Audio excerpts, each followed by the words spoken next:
If you understand this law, you'll never lack money again. Inspired by the timeless teachings of Wallace D. Wattles. There was once an old man who had worked almost every day of his life. For nearly 50 years, he woke before the sun. He left home while the streets were still quiet. He came back long after dark, too tired to enjoy the life he was trying so hard to build. He believed what almost everyone around him believed, that if he simply worked harder, earned a little more, and sacrificed a little longer, money would eventually stop being a problem. Then one evening, his young grandson sat beside him and asked a question so simple, it stopped him cold. "Grandpa, if you've worked harder than anyone I know, why do you still worry about money?"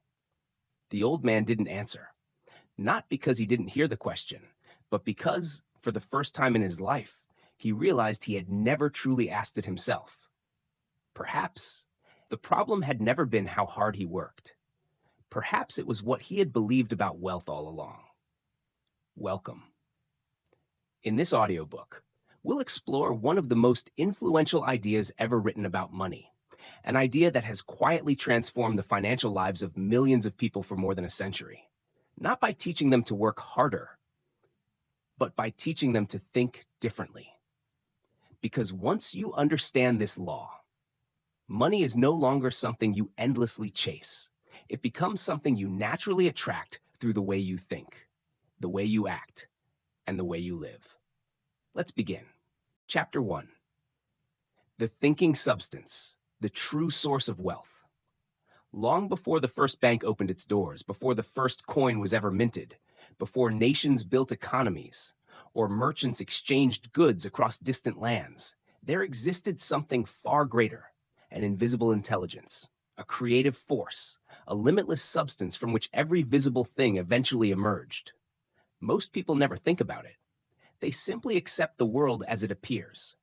Money exists, buildings exist, businesses exist, success exists, but very few ever stop to ask, where did all of it begin? Every skyscraper was once a thought. Every invention was once an idea. Every great company was once nothing more than a vision inside someone's imagination.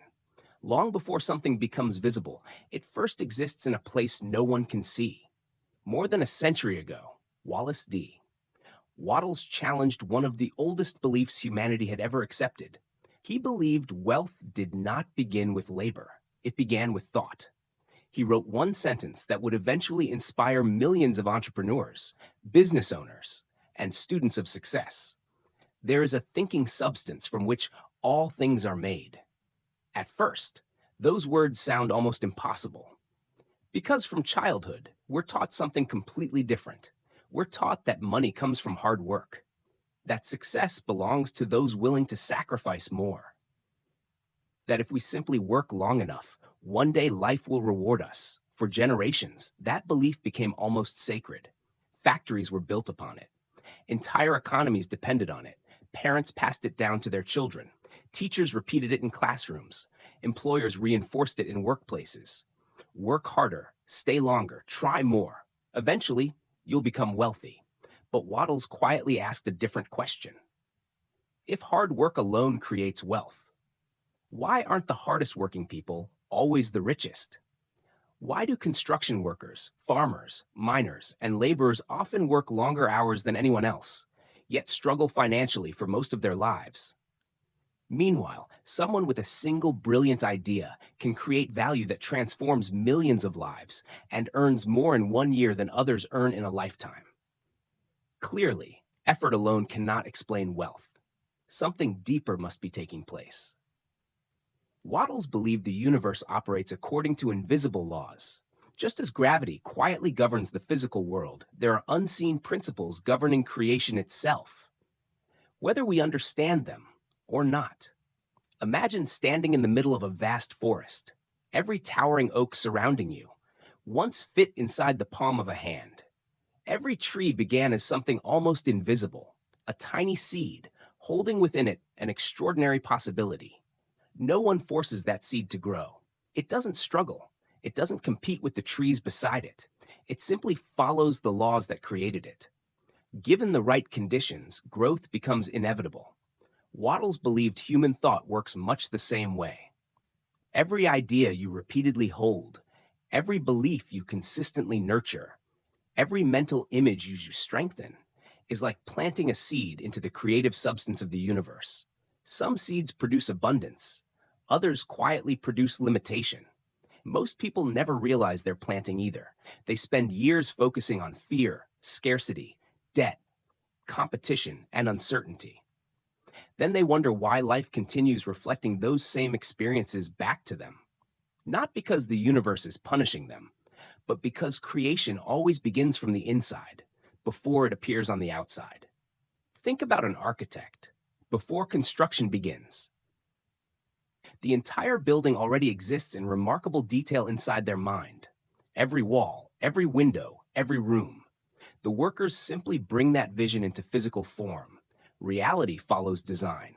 The visible follows the invisible. According to Wattles, wealth follows exactly the same principle. Money is not the beginning of prosperity. It is the result of it. The true beginning is consciousness. This idea may feel unfamiliar, perhaps even uncomfortable, because it asks us to question beliefs we've carried our entire lives. But every great discovery begins exactly that way. Not by confirming what everyone already believes, but by challenging it. And if there truly is a thinking substance, if your dominant thoughts genuinely influence the direction of your life, then the most important work you'll ever do may not happen with your hands. It may happen inside your own mind. Because before your financial life can change, your understanding of wealth must change first. And once that understanding begins to shift, you'll never look at work, money, or opportunity in quite the same way again. In the next chapter, we'll uncover one of the greatest illusions modern society has ever created. The belief that struggle itself is the price of prosperity. Chapter 2. The Great Lie About Hard Work. There was a man named David who believed he had already discovered the secret to success before he turned 20. His father had repeated the same lesson for as long as he could remember. If you work harder than everyone else, life will eventually reward you. David never questioned those words. Why would he? They sounded honest. They sounded fair. So he built his entire life around them. While many of his friends enjoyed their weekends, David accepted overtime. When the office needed someone to stay late, he was the first to volunteer. He believed every extra hour was another brick in the foundation of his future. His manager admired him. His coworkers respected him. His family often said if anyone deserves to become wealthy, it's David. Years passed. 5 years became 10. 10 became 15. His salary slowly increased, but so did everything else. His mortgage, his insurance, his children's education, the cost of everyday life. Every raise felt exciting for about 2 weeks. Then life caught up again. He wasn't standing still, but somehow he wasn't moving forward either. One rainy evening, after finishing another 12-hour shift, David finally arrived home. The lights were off. The house was quiet. On the kitchen table sat a plate of food, covered to keep it warm. Beside it, there was a note written by his wife. You have only one sentence. Emma waited until 9 to show you her school award. David slowly sat down. His daughter had won an award that evening. She had looked toward the front door again and again, hoping her father would walk in. He never did, not because he didn't love her, but because he believed he was sacrificing today to build a better tomorrow. As he stared at the cold dinner, a thought entered his mind that he had never allowed himself to consider. What if I've been paying the highest price for the wrong reward? That single question changed everything. For almost 20 years, David had measured success in hours. More hours meant more effort. More effort meant more money. More money, he assumed, would eventually become wealth. But what if income and wealth were never the same thing? That is exactly where Wattles asks us to pause, because one of the most deeply rooted beliefs in modern society is also one of the least questioned. We believe hard work automatically creates prosperity. Children hear it from parents, students hear it from teachers, employees hear it from managers. Entrepreneurs often repeat it to themselves. Work harder, Stay busy. Push a little longer. One day, everything will change. At first, that advice seems completely reasonable. Hard work builds discipline. It develops character. It teaches responsibility. Wallace D. Wattles agreed with all of that. He never criticized honest work. He criticized something entirely different: the belief that labor alone is enough. Think about the people you see every day: the construction worker carrying heavy concrete under the afternoon sun, the nurse finishing another overnight shift, the delivery driver racing through traffic from morning until evening, the farmer who wakes before sunrise every single day of the year. Very few people work harder than they do, yet many continue struggling financially for decades. Now ask yourself another question. If hard work alone creates wealth, why isn't the hardest working person always the richest person? That question makes many people uncomfortable because it challenges an idea we've accepted since childhood. Imagine two men. The first spends 10 hours every day digging holes with a shovel. The second spends 6 months designing a machine that allows 100 workers to dig those same holes twice as fast. Who created more value? The answer is obvious: the second man. Not because he worked less, but because his thinking multiplied human effort. That is the difference Wallace D. Wattles wanted us to understand. Labor creates activity. Creative thought creates multiplication. And multiplication is where extraordinary wealth begins. History offers countless examples. During the California gold rush, thousands of men rushed west believing gold would change their lives. Every day, they dug through dirt and rock from sunrise until sunset. Some found enough to survive. Most found very little. But one young businessman saw something different. He noticed that every miner faced the same problem. Their clothing wore out quickly. Their pockets tore. Their trousers ripped apart after weeks of hard labor. Instead of searching for gold himself, he solved the miner's problem. His name was Levi Strauss. He created durable denim work pants. The miners searched for treasure beneath the ground. Levi Strauss created value above it. More than a century later, millions of people still know his name. Not because he dug harder, but because he thought differently. That story reveals an important truth. The marketplace does not simply reward effort. It rewards usefulness. The more people your work helps, the more valuable your work becomes. This is why Wallace D. Wattles believed we should stop asking, "How can I work more?" and begin asking, "How can I become more valuable?" Those two questions may sound similar, but they lead to completely different lives. One focuses on spending more time. The other focuses on creating greater impact. Time is limited. Value is not. Every person receives the same 24 hours each day. No one receives 25. No one receives 30. Time can never expand, but value can. One idea can serve thousands of people. One invention can improve millions of lives. One book, one business, one solution can continue creating value long after the work itself has been completed. That is why income and wealth should never be confused. Income usually depends on your continued presence. Wealth often continues growing because the value you created continues serving others. Wallace D. Wattles believed this simple distinction separates those who merely earn a living from those who build lasting prosperity. And once you truly understand that difference, another question naturally appears. If wealth is created through value, where does that value begin? His answer was surprisingly simple. Not in your hands, not in your bank account, not in your circumstances. It begins in your mind. And that is exactly where our journey continues. Chapter 3. The creative mind and the competitive mind. Two young merchants opened their businesses on the very same street. Their stores stood directly across from one another. They sold nearly identical products, charged similar prices, and greeted many of the same customers every day. At first, both businesses grew steadily, but after a few months, something began to change. Whenever customers walked into the store across the street, the first merchant felt a knot tighten inside his chest. He watched every sale with quiet frustration. Every success his competitor enjoyed felt like a personal loss. He began lowering his prices, copying advertisements, watching the other store more than his own. Every morning, his first thought wasn't, how can I serve people better? It was, what are they doing that I'm not? Without realizing it, his entire business became a reaction. Meanwhile, the second merchant hardly paid attention to the competition. Instead, he spent his evenings talking to customers, listening to their problems, asking what they wished existed.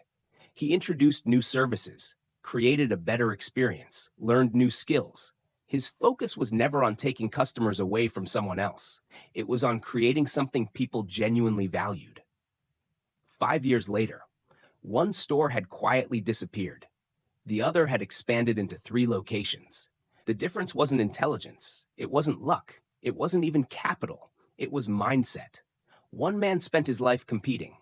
The other spent his life creating. That simple difference changed everything. Wallace D. Wattles believed this distinction sits at the very heart of prosperity.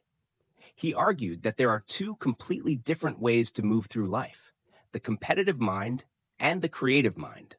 At first glance, they often appear identical. Both people work, both make decisions, both pursue success. But beneath the surface, they're guided by entirely different beliefs. The competitive mind believes the world has limited opportunity. If someone else succeeds, there must be less available for everyone else. If another company grows, someone else must lose. If another person becomes wealthy, there is somehow less wealth remaining. This way of thinking quietly creates fear, comparison, jealousy, scarcity, and eventually, exhaustion. Because when life becomes a competition, there is never enough. No victory ever feels permanent. Someone is always ahead. Someone always has more. Someone always seems to be winning.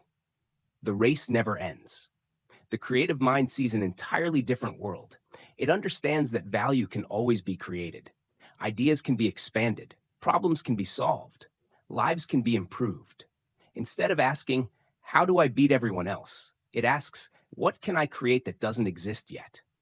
That single question has built countless companies, written extraordinary books, created life-changing inventions, and transformed ordinary people into remarkable leaders.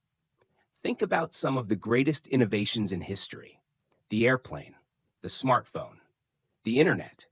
None of them became successful because they defeated something that already existed. They succeeded because someone imagined a possibility that others couldn't yet see. Creation has always expanded the world. Competition often simply redistributes it. Imagine 2 artists standing before a blank canvas. The first spends the entire day looking over his shoulder, worried about what the other painter is creating. Every brushstroke is influenced by comparison. Nothing feels original. Nothing feels authentic. The second artist barely notices anyone else. His attention remains fixed on the canvas before him. He paints what only he can see. Months later, people gather around his work, not because it resembles everyone else's, but because it doesn't. That is the power of creation. It doesn't imitate, it originates. Wattles warned that living in constant competition keeps the mind trapped in scarcity. When your attention is consumed by what others possess, you stop developing what only you can contribute. Your energy flows outward instead of inward. You become a spectator instead of a creator. Have you ever noticed that comparison rarely inspires confidence? More often, it creates doubt. You begin questioning your own progress, your own abilities, your own timing. Social media has made this tendency even stronger. Every day, millions of carefully edited moments appear on our screens. Success, luxury, achievement, recognition. Without realizing it, people begin measuring their own lives against someone else's highlight reel.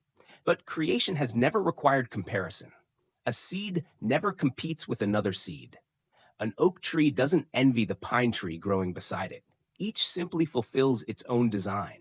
Nature never competes, it creates, again and again and again. Perhaps that is why the natural world appears so abundant. There is room for every flower to bloom, every river to flow, every season to arrive exactly when it should. Wattles believed human beings flourish under the same principle. When we focus on increasing life instead of defeating others, we naturally begin attracting greater opportunities. Because value always expands, creation always multiplies, fear always contracts, and prosperity has never grown inside a contracted mind. As you continue listening, ask yourself one simple question. When you think about success, do you immediately picture someone you must outperform or a contribution you could make? That answer may reveal far more about your financial future than your current income ever could. Because the universe has always rewarded those who create more value, not merely those who compete more fiercely. And once you've learned to think creatively, another challenge begins to emerge. How do you transform an invisible idea into physical reality? That is exactly what we'll discover in the next chapter. The Power of Definite Vision. Chapter 4. The Power of Definite Vision. A young architect once walked through an empty field with a wealthy investor. There was nothing there. No roads, no buildings, no lights, only dry grass stretching toward the horizon. The investor looked around and smiled. "I can already see it." The architect looked confused. "See what?" "The streets, the homes, the children riding bicycles, the cafes, the trees, the people building their lives here." The architect looked across the empty land again. "I don't see any of that." The investor nodded. "That's because you're looking with your eyes. I'm looking with my vision." 5 years later, everything the investor had described stood exactly where he had imagined it. The streets, the houses, the cafes, the families. Nothing appeared by accident. It existed in someone's mind, long before it existed in the world. That is one of the greatest truths Wallace D. Wattles wanted us to understand. Every creation begins twice. First, in the mind, then in reality. Most people try to reverse that order. They tell themselves, "I'll believe it when I see it." But according to Wattles, the creative process works the opposite way. You see it first with your imagination. Only then can reality begin organizing itself around that vision. This is why he insisted that every person seeking prosperity must develop what he called a definite mental picture. Not a vague wish, not a hopeful dream, a clear vision. Because the universe cannot respond clearly to an unclear request. Imagine asking an architect to build your dream home. When he asks what you want, you simply shrug. "I don't know. Something nice. Maybe big, maybe small. I'll know it when I see it." No architect could build from instructions like that. The problem isn't the architect. The problem is the absence of vision. Life often works the same way. Many people say they want wealth, but ask them what that truly means. And the answer becomes surprisingly uncertain. How much wealth? Why do they want it? What kind of life would it create? How would they use it? What problems would they solve? Silence. The desire exists. The picture does not. Wattles believed that a definite vision acts like a blueprint. It gives creative energy somewhere to flow. Without it, thought becomes scattered. Effort becomes inconsistent. Decisions become uncertain. You begin walking without knowing where you're trying to arrive. Think about a ship crossing the ocean. Storms may come. The waves may change direction. The wind may become unpredictable. But the captain always knows one thing: the destination. That destination shapes every decision made along the journey. Without it, the ship simply drifts wherever the current happens to carry it. Many lives unfold in exactly that way, not because people lack intelligence, not because they lack determination, but because they've never clearly decided where they're going. Instead, they react.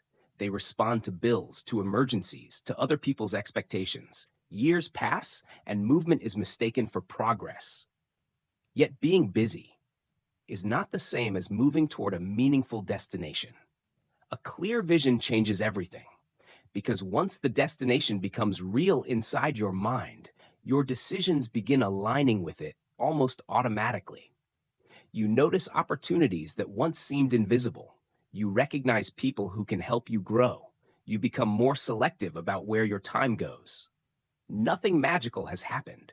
Your awareness has simply changed. Psychologists sometimes describe this as selective attention. When your mind decides something is important, it begins noticing patterns that were always present, but previously ignored. Buy a new car, and suddenly you start seeing that same model everywhere. The cars didn't suddenly appear. Your awareness changed. Waddles believed prosperity works in much the same way. A clear mental picture trains your mind to recognize opportunities already surrounding you. Without vision, opportunity often passes unnoticed. With vision, the same world begins looking completely different. But there is another reason definite vision is so powerful. It influences emotion. Someone who constantly pictures failure will naturally hesitate. Someone who constantly pictures possibility acts with greater confidence, and confidence changes behavior. Behavior changes results. Results reinforce belief. Soon, an entirely new life begins taking shape.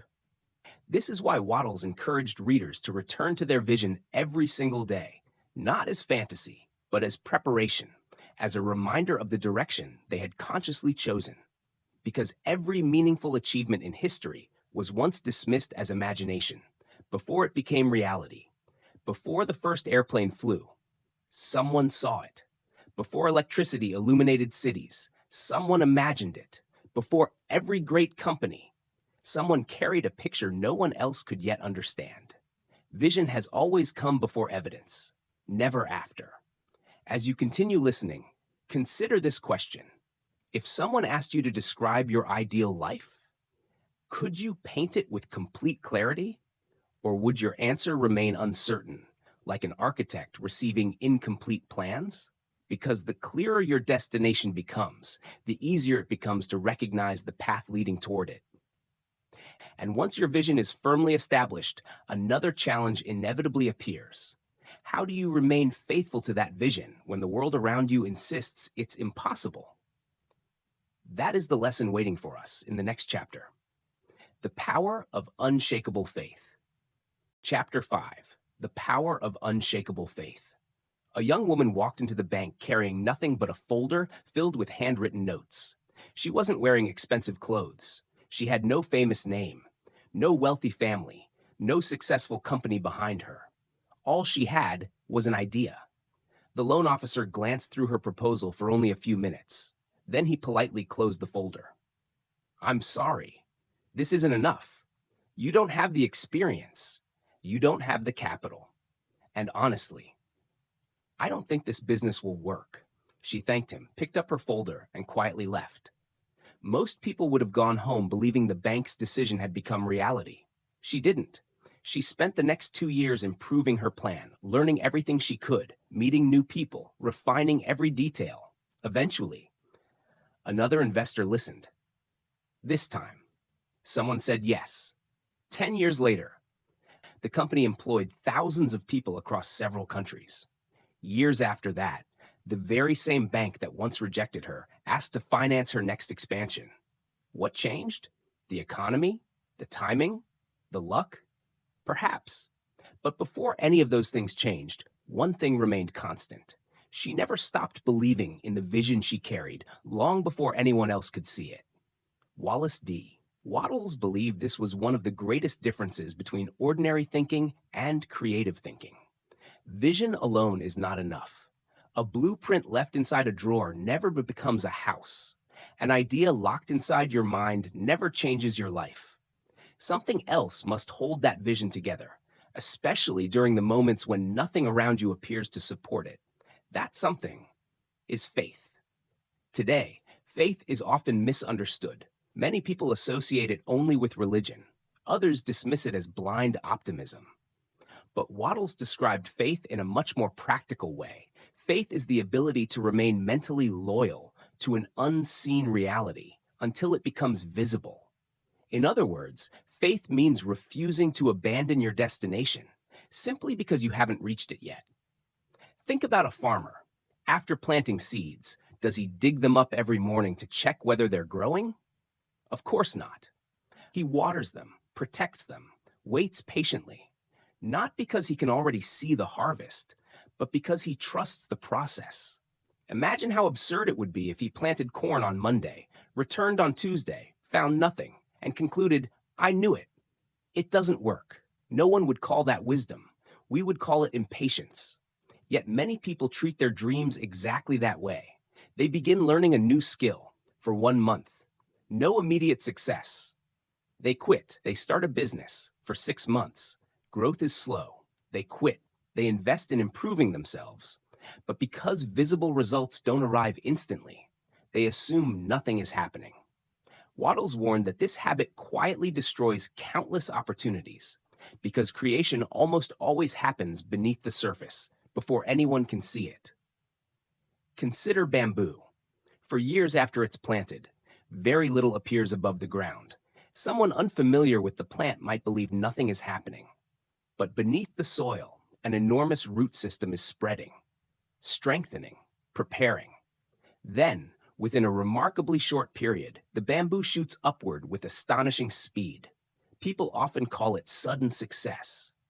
In reality, the growth began years earlier. Human achievement follows a remarkably similar pattern. The visible breakthrough is usually the final stage, not the first. Every accomplished musician spent years practicing before applause ever arrived. Every respected author wrote countless pages before publishing a bestseller. Every successful entrepreneur faced uncertainty long before anyone called them successful. The world usually celebrates outcomes. It rarely witnesses preparation. This is where faith becomes essential.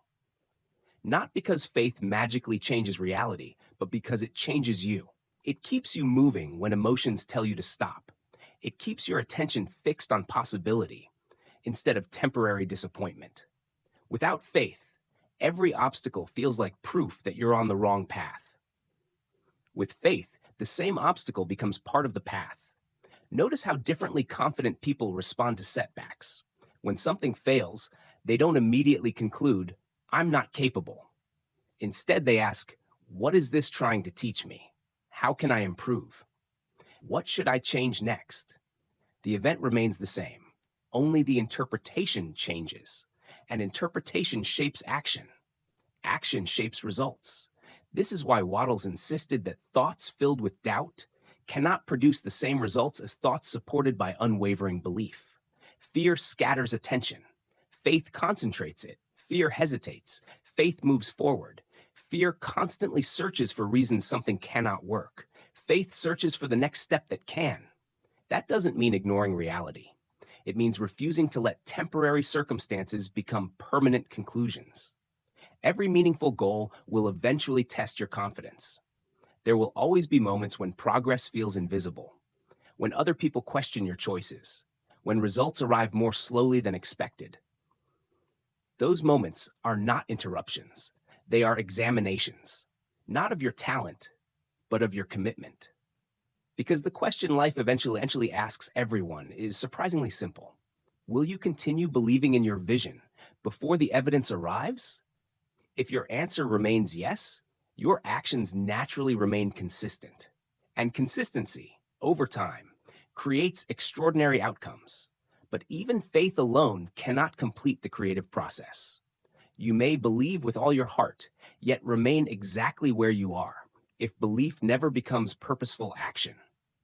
That brings us to the next and perhaps most practical lesson in this audiobook: how to act in the certain way. The principle Wallace D. Waddles believed separates dreamers from creators. Chapter 6: Acting in the Certain Way. A young carpenter spent years building furniture for other people. His work was excellent. His clients respected him. But no matter how hard he worked, his financial situation never seemed to change. One afternoon, an elderly customer watched him carefully while he finished a handcrafted table. "You have extraordinary skill," the old man said. "But tell me, why are you still building other people's dreams?"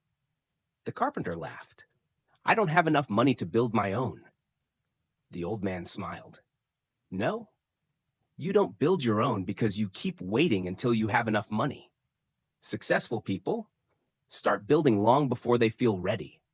Those words stayed with him. Instead of spending every spare hour taking on more small jobs, he began creating furniture under his own name. At first, almost no one noticed. The sales were slow. The income was uncertain. Some friends told him he was wasting his time.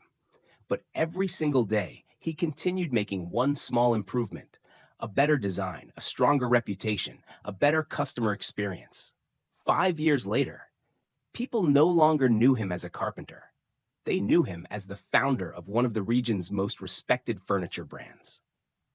The greatest change wasn't his skill. It was his decision to stop waiting and begin acting like the person he wanted to become. This is exactly what Wallace D. Wattles meant when he wrote about acting in the certain way. Many readers misunderstand this principle. They assume it means working harder, working longer, doing more than everyone else. But that was never Wattles' message. The certain way is not about the amount of action. It is about the quality of action. Anyone can stay busy. Very few people move deliberately. Think about two people climbing a mountain. One runs excitedly in every direction. He covers a great distance, but often circles back to where he started. The other walks steadily. Every step is intentional. Every movement brings him closer to the summit. At sunset, the second traveler has gone much farther, despite taking fewer steps. Activity is not the same as progress. Yet modern life constantly confuses the two. People answer hundreds of emails, attend endless meetings, scroll through countless articles, switch from one project to another. At the end of the day, they feel exhausted. But if asked, "What meaningful progress did you make today?" many struggle to answer. Busyness creates the feeling of productivity. Purpose creates actual progress. Wattles believed that every action should move you closer to the vision you carry in your mind, no matter how small. That idea may sound obvious, yet most people allow their days to be controlled by urgency instead of importance. They spend their energy solving today's problems while quietly neglecting tomorrow's opportunities. Imagine planting an orchard. You wouldn't dig up every tree each evening, simply because it hadn't produced fruit yet. Instead, you would water it, protect it, care for it consistently. One small action, repeated every day, eventually creates a harvest impossible to achieve through occasional bursts of effort. Success often grows exactly this way, not through dramatic moments, but through ordinary actions performed with extraordinary consistency. Consider someone who dreams of becoming financially independent. One person spends years reading books about investing, watching interviews, saving articles, and discussing ideas. Another person also studies, but opens an investment account, begins with a modest amount, learns from small mistakes, adjusts, continues. 5 years later, their knowledge may be similar. Their results are not, because information alone never changes a life. Applied information does. Wattles repeatedly emphasized that thought must always lead to action. Otherwise, it remains only imagination. The world rewards value that becomes visible, not merely ideas that remain hidden. Have you ever noticed how often people postpone meaningful action? "I'll start when I have more time. I'll begin after things settle down. I'll wait until I feel more confident." But life rarely becomes less uncertain. Confidence usually follows action. It rarely comes before it. The first public speech feels uncomfortable. The first investment feels risky. The first business feels intimidating. The first step almost always feels imperfect. Yet every experienced person you admire once stood exactly where you stand now: unsure, inexperienced, questioning themselves. The difference is that they moved anyway, not recklessly, not carelessly, but deliberately. Wattles called this acting efficiently in the present, doing today's work so well that tomorrow naturally becomes larger than today. Instead of constantly chasing distant opportunities, he encouraged readers to master the opportunity directly in front of them, because every great future is quietly built through today's decisions. This principle also removes one of the greatest excuses people make: the belief that they must wait for perfect circumstances. History suggests otherwise. Many extraordinary businesses began during economic uncertainty.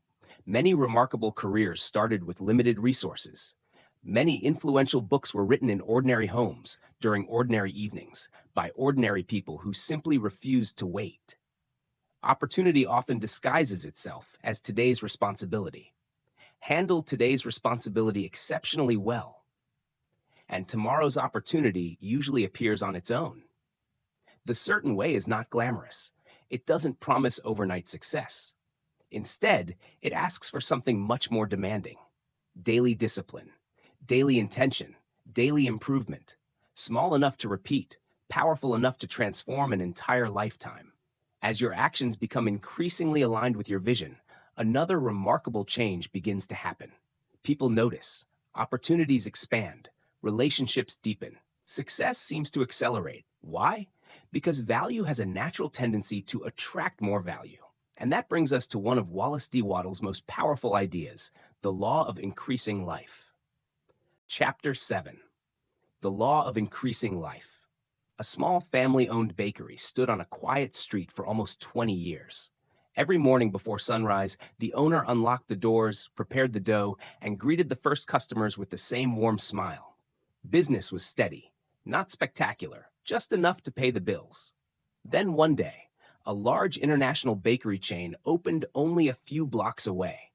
The new store was bigger, brighter. Its advertisements were everywhere. Within weeks, many longtime customers disappeared. Friends told the owner the same thing. You can't compete. The big company will eventually force you to close. For a few days, he almost believed them. Then he asked himself a different question. Instead of wondering, how do I stop them from growing? He asked. How can I make my customers' lives even better? He began learning every customer's name. He started baking custom birthday cakes. He remembered children's favorite pastries. He donated leftover bread to local shelters. He treated every visitor like a neighbor instead of a transaction. Something unexpected happened. Customers began returning, not because his bakery was larger, not because his prices were lower, but because every visit left people feeling that their lives had been made just a little better. Years later, while several competitors quietly disappeared, his bakery continued expanding, not through aggressive competition, but through genuine contribution. Without realizing it, he had discovered one of Wallace D. Wattles' greatest principles, the law of increasing life. According to Wattles, every living thing has one natural desire: to express more life. A tree stretches toward the sunlight. A child longs to learn. A bird instinctively builds a stronger nest. Life constantly seeks expansion. Growth is not an exception. It is nature's default direction. Human beings are no different. Deep inside, we all desire more. Not merely more money, but more freedom, more health, more wisdom, more meaningful relationships, more opportunities to become who we are capable of becoming. This desire is not selfish. According to Wattles, it is one of the clearest expressions of life itself. Problems begin only when people misunderstand how expansion actually occurs. Many believe they must gain more by taking from someone else, that another person's success somehow limits their own. But life rarely operates that way. Imagine lighting one candle from another. Does the first candle lose its flame? No. Both shine. Knowledge works this way. Kindness works this way. Creativity works this way. Value works this way. The more genuinely you increase the lives of others, the more your own opportunities naturally expand. Think about the businesses people admire most. They usually solve meaningful problems. They save people time, reduce stress, create joy, improve health, simplify life. Their financial success follows the value they create, not the other way around. Money is often the visible reward. Value is the invisible cause.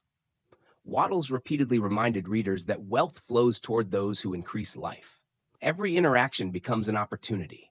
Every conversation, every product, every service, every decision. Ask yourself one simple question. When people leave my presence, is their life slightly better than before? Perhaps they learned something useful. Perhaps they felt encouraged. Perhaps they gained confidence. Perhaps they simply smiled. Never underestimate small increases. Great rivers begin as tiny streams. Forests begin with a single seed. Extraordinary reputations begin with countless ordinary moments handled exceptionally well. Modern society often encourages people to chase attention, followers, recognition, status.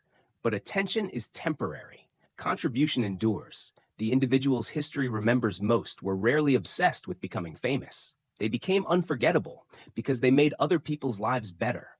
Doctors heal, teachers educate, inventors solve problems, authors share ideas, entrepreneurs create opportunities.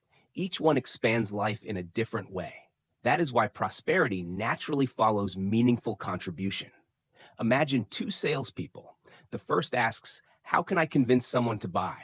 The second asks, "How can I genuinely help this person?" The words may sound similar, but the intention is completely different. Customers notice the difference. Relationships notice the difference. Life notices the difference. One seeks extraction. The other creates expansion. Over time, the second approach almost always builds deeper trust, stronger loyalty, greater opportunity, because people naturally return to those who improve their lives. This principle also transforms how we think about careers. Instead of asking, which job pays the most? Perhaps a better question is, where can I create the greatest value? Ironically, those two answers often become the same over time. When your work consistently increases life, your value increases. As your value increases, your opportunities increase. As opportunities increase, prosperity follows naturally, not instantly, but inevitably. This is why Waddles insisted that every action should carry the intention of giving more use value than you receive in payment. At first, that idea sounds almost backwards. Why give more? Because extraordinary trust is built when people consistently receive more than they expected. Trust becomes reputation. Reputation becomes opportunity. Opportunity becomes wealth. This is not merely good ethics. It is intelligent strategy. Nature itself demonstrates this principle every day. A fruit tree never eats its own fruit. A river never drinks its own water. The sun never shines only for itself. Everything in nature grows by contributing to something beyond itself. Perhaps human prosperity follows exactly the same law. As you continue reflecting on these ideas, consider your own life. Where could you increase someone else's experience today? Not dramatically, just slightly. One conversation, one thoughtful action, one problem solved, one person encouraged. Small increases, repeated consistently, often produce extraordinary outcomes. And once you understand that prosperity flows through contribution, one final obstacle remains. The obstacle that quietly destroys more dreams than failure ever could. Fear. In our final chapter, we'll discover why fear blocks abundance and how to replace it with a mindset capable of creating lasting prosperity. Chapter 8. Fear is the invisible wall between you and wealth. A fisherman lived in a small coastal village for nearly 30 years. Every morning before sunrise, he pushed his wooden boat into the water, cast his nets, and returned home with just enough to survive. One afternoon, another fisherman from a neighboring town stopped to watch him. After a few minutes, he asked a simple question. "Why don't you sail a little farther?" The old fisherman smiled. "Because the sea becomes rough. What if the fish are out there? It isn't worth the risk." The visitor looked at the horizon, then quietly replied, "The fish you've been looking for all these years may be living exactly where your fear tells you not to go." Those words lingered in the old man's mind. For weeks, nothing changed. Every morning, he sailed to the same familiar waters, until one calm morning, he finally decided to go just a little farther. Not miles, just far enough to leave the place he had always considered safe. Within an hour, his nets were heavier than they had ever been before. The sea had never been his greatest obstacle. His fear had, and perhaps that is true for far more people than we realize. Wallace D. Waddles believed fear is one of the greatest barriers to prosperity, not because fear changes the outside world, but because it changes the way we think. The moment fear takes control, our imagination begins creating limitations instead of possibilities. We stop asking, "What could happen if this works?" and begin asking, "What if everything goes wrong?" That single shift quietly changes every decision we make. Fear encourages hesitation, delay, overthinking. It convinces us that waiting is wisdom, that certainty must come before action, that one more book, One more course, one more perfect opportunity will finally make us ready. But life rarely rewards those who wait for perfect conditions. It rewards those who move intelligently, despite uncertainty. Think about every important decision you've ever made: choosing a career, starting a business, moving to a new city, falling in love. None of those moments came with absolute certainty. There were always unanswered questions, always unknown outcomes. If certainty were required before action, almost nothing meaningful would ever happen. Fear has another habit. It magnifies temporary problems until they appear permanent. One rejected application becomes, "I'll never succeed." One failed investment becomes, "I'm terrible with money." One unsuccessful business becomes, "I'm not an entrepreneur." Notice what fear does. It transforms an event into an identity. But an event is something that happened. An identity is something you choose to believe. The two are not the same. History is filled with people who experienced extraordinary failure before achieving extraordinary success. Thomas Edison tested thousands of materials before creating a practical light bulb. Colonel Sanders was rejected again and again before someone believed in his recipe. Countless entrepreneurs built companies only after earlier businesses had failed. Their success did not come because they avoided failure. It came because they refused to let failure define them. Wattles urged readers to replace fear, not with reckless confidence, but with trust. Trust that every challenge contains instruction.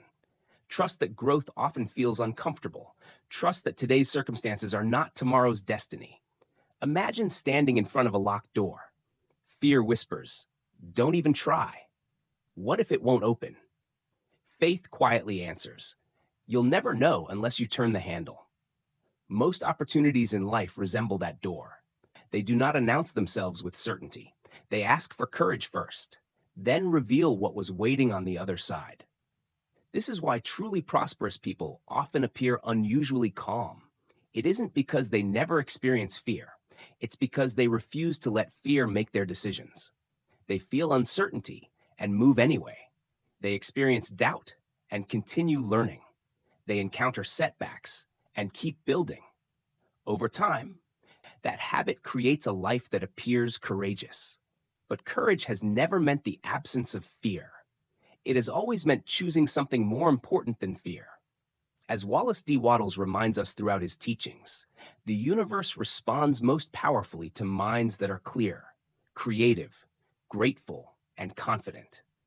Not because confidence is magical, but because confidence allows us to see opportunities that fear keeps hidden. As you reach the end of this audiobook, perhaps the most important question is not, "How much money do I want?" Perhaps the better question is, "What kind of person must I become to create that life?" Because wealth is rarely something that arrives by accident. It is usually the natural consequence of a transformed way of thinking. A mind that chooses abundance over scarcity, creation over competition, vision over confusion, faith over doubt, action over hesitation, contribution over selfishness, and courage over fear. If you can cultivate those qualities consistently, prosperity will no longer feel like something reserved for other people. It will become the natural outcome of living in harmony with principles that have quietly shaped successful lives for generations. The ideas in this audiobook are simple, but they are not easy. Reading them once will inspire you. Living them every day can transform you. So as you leave this book, don't ask yourself, "When will my life change?" Instead ask, "What is the very next action that reflects the person I choose to become?" Because lasting prosperity has never begun with money. It has always begun with a single thought, followed by a single intentional step. Thank you for listening. Outro. If you've made it this far, take a moment before moving on with your day, not to think about how much money you have, but to think about how you've been thinking about money. Because every lasting transformation begins long before anyone else can see it. It begins with a new belief, a new decision, a new way of seeing yourself, and the opportunities that have always surrounded you. Wallace D. Wattles reminded us that wealth is not reserved for the lucky. the privileged, or the unusually gifted. It is available to those who learn to think creatively, act with purpose, increase the lives of others, and refuse to let fear become their guide. Perhaps the greatest lesson in this audiobook is this: your financial future is not created in a single dramatic moment. It is shaped, thought by thought, decision by decision, day after day. As you leave this audiobook, don't try to change everything overnight. Choose one principle, practice it consistently, allow it to become part of who you are. Then return to the next principle. Small changes, repeated faithfully, have always created extraordinary lives. Thank you for spending this time with us. If you found value in this audiobook, consider subscribing and joining us for more timeless books on wealth, success, psychology, and personal growth. Until next time, keep learning, keep creating, and never stop investing in the most valuable asset you will ever own, your mind. Before you go, remember this: the world rarely changes because someone discovers a new secret. It changes because someone chooses to live by a truth they already understand. Today, you've learned that wealth is not simply about earning more. It's about thinking differently, seeing opportunities where others see obstacles, creating value where others compete, acting with intention instead of fear, and believing in your vision long before the world believes with you. The principles you've heard in this audiobook have influenced entrepreneurs, business owners, investors, and ordinary people for well over a century. Their power has never been in reading them once. Their power has always been in practicing them. So tomorrow morning, before you check your phone, before you begin your work, ask yourself one simple question: what is one action I can take today that moves me closer to the life I truly want? Then do it, no matter how small, because every fortune, every company, every meaningful achievement began exactly the same way, with one clear thought, followed by one decisive action. Thank you for listening to Prosperity Audiobooks. If this audiobook inspired you, be sure to subscribe so you never miss the next timeless lesson on wealth, financial freedom, success, and the psychology of prosperity. Until our next audiobook, keep learning, keep growing, and remember, the greatest investment you'll ever make is the one you make in your own mind.